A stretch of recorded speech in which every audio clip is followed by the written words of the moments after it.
ایک للکار جو ہے پوری قوم کی ہے، اور وہ کیا ہے کہ جنہوں نے چادر اور چار دیواری کو پامال کیا، اور ایک ایسے لیڈر کو جو کہ اللہ کے محبوب کے پکے سچے عاشق ہیں، جو کہ ان کی آواز ہے جن کا کوئی نہیں، وہ یتیم نادار مسکین بے بس کی آواز ہے، جس کا نام عمران خان ہے۔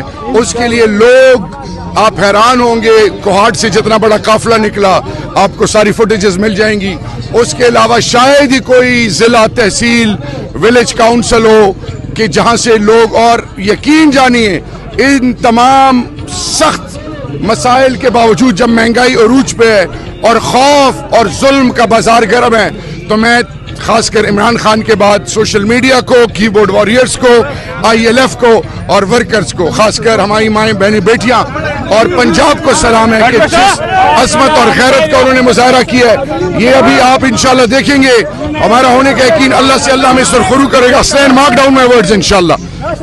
ہمیشہ حق کی ہوتی ہے انشاءاللہ۔ وہ کہتے ہیں کہ ہم نے آپ کو آنے نہیں دینا، جو آئے گا پاسپورٹ بلا کر دیا جائے گا، ID کارڈ بلا کر دیا جائے گا، تو کیا کہیں گے آپ؟ یہ ملک ہمارا ہے، اس ملک کا آئین اور قانون ہمیں اجازت دیتا ہے، اس ملک کا سرا ہمارا ہے۔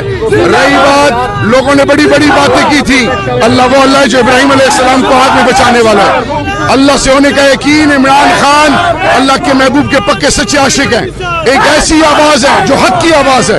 تو انشاءاللہ جس کو اللہ اپنے محبوب کی ناموس کے لیے، اسلاموفوبیا کے لیے، دین کی سربلندی کے لیے، ان کے لیے جن کا کوئی نہیں، ان کی جب آواز بناتا ہے تو اس کو کوئی نہیں روک سکتا۔ شہریار افریدی صاحب جو آگے ہیں، پنڈی ہے، ٹیکسلا ہے، واہ کینٹ ہے، اسلام آباد ہے، انہیں کیا پیغام دینا چاہیں گے، اور پنجاب کے لوگوں کو کیا پیغام دینا چاہیں گے آپ؟ پنجاب کی عظمتوں کو سلام ہے، پنجاب کی ماں بہنوں بیٹیوں کو سلام ہے۔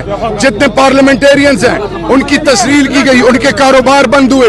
پہلی دفعہ پنجاب نے ثابت کیا کہ وہ پاکستان کا بڑا بیٹا ہے۔ میں آپ کو ایمانداری سے بتاؤں، اب بھی پنجاب میں جو ظلم اور بربریت ہے، اس کے باوجود سلام ہے پنجاب کی ماں بہنوں بیٹوں بزرگوں جوانوں کی۔ انشاءاللہ ہر ضلع سے، ہر تحصیل سے، ہر UC سے، ہر ولیج کاؤنسل سے لوگوں کی ضد ہے عمران خان، لوگوں نے ان ٹولے کو ریجیکٹ کر دیا ہے۔ اور میں ایک چیز اور بتاؤں، وہ لوگ جو نام نہاد چہرے اٹھائے بیٹھے ہوئے ہیں، آپ لوگ اللہ کے دربار میں ذلیل اور رسوا ہو چکے ہیں۔ اس قوم نے آپ کو ریجیکٹ کیا ہے، بلے کے ساتھ نہیں، بوتل، جوتے، ان نشانات کے ساتھ کہ ان کی آنے والی نسلیں نہیں بھولیں گی انشاءاللہ۔ کتنے لوگ جا رہے ہیں ڈیچو کی جانب؟ یہ آپ کا جو قافلہ ہے، کیا اندازہ ہے کتنے لوگ ہیں؟ دیکھیں جی، سب سے پہلے ہمارے ساتھ اللہ کی مدد ہے۔ نمبر 2، میں آپ کو ایمانداری سے بتاؤں، جتنا یہ قافلہ آگے جاتا جا رہا ہے، لوگ جڑتے جا رہے ہیں، تو اس کے باوجود کہ پارا چنار میں آپ اندازہ کریں، شیعہ سنی کے نام پہ لوگوں کو لڑایا جا رہا ہے، جس کو اللہ نے عمران خان کے ذریعے جوڑا ایک تسبیح کے دانوں کی طرح۔ 2024 کے الیکشن میں پارا چنار میں PTI جیتی ہے، ٹھیک ہے جی۔ شیعہ سنی ایک ہم نے نعرہ لگایا کہ شیعہ سنی بھائی بھائی، ان حالات کے باوجود وہاں سے قافلے نکل رہے ہیں، لوگ نکل رہے ہیں۔ یہ کس بات کی خاموشی ہے کہ اس ملک کے لوگوں نے عہد کیا کہ عمران خان ہماری ضد ہے۔